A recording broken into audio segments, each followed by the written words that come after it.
So I had this question come in from Bill Buckholtz. He says, thank you, Jeff. You really do add value every time you post. So do you ever have bad days anymore? And if the stuff I publish makes my life look perfect, I can assure you that it's not. I certainly have problems and challenges and complications, and life's not perfect. So just because you have a successful business, just because you have a large income, just because you've achieved some level of freedom in your life, doesn't mean that challenges go away.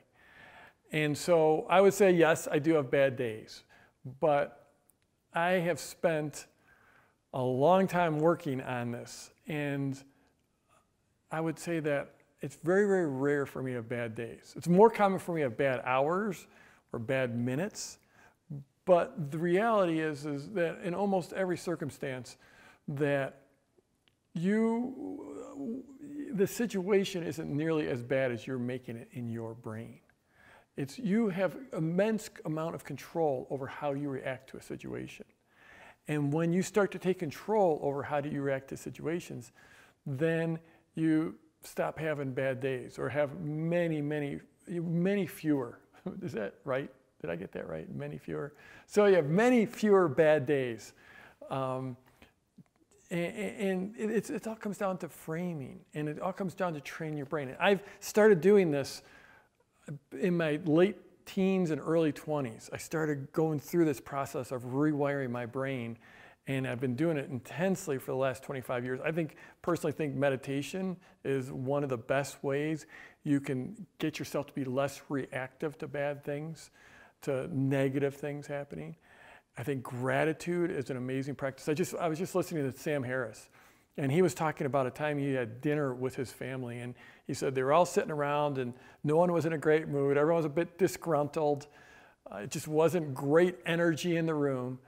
And somehow he reflected, he's like, if I had actually passed away, if I had died the day before that dinner happened, what would I have given to be at that dinner? How much would I have savored being with my loved ones in that situation?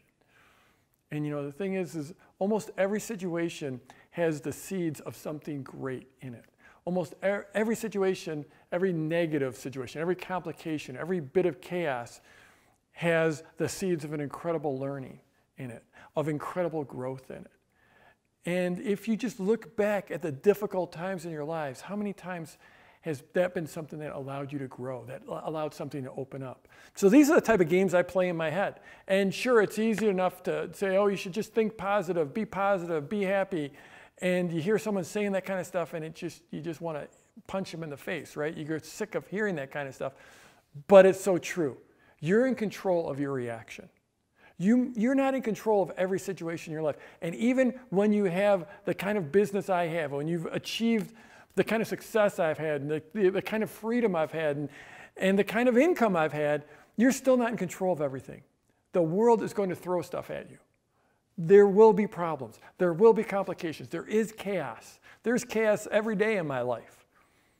But I've learned to just deal with it, to frame it as something, to find the positive, to know that I've faced challenge after challenge after challenge for all these years, and that I'm going to be able to get through the next one. That if I'm stuck in traffic and I'm late for an appointment, that's not the worst thing that's ever happened. There are far worse things that could happen to me. And so, yeah, I have bad days, but it's incredibly rare. But the reason it's rare is not because I have a successful business or a big income. The reason it's rare is that I've put in a lot of work to train my brain to turn the situations around. So I'm Jeff Walker. Wherever you're watching this, scroll down, leave a comment for me, and let's go get them this week.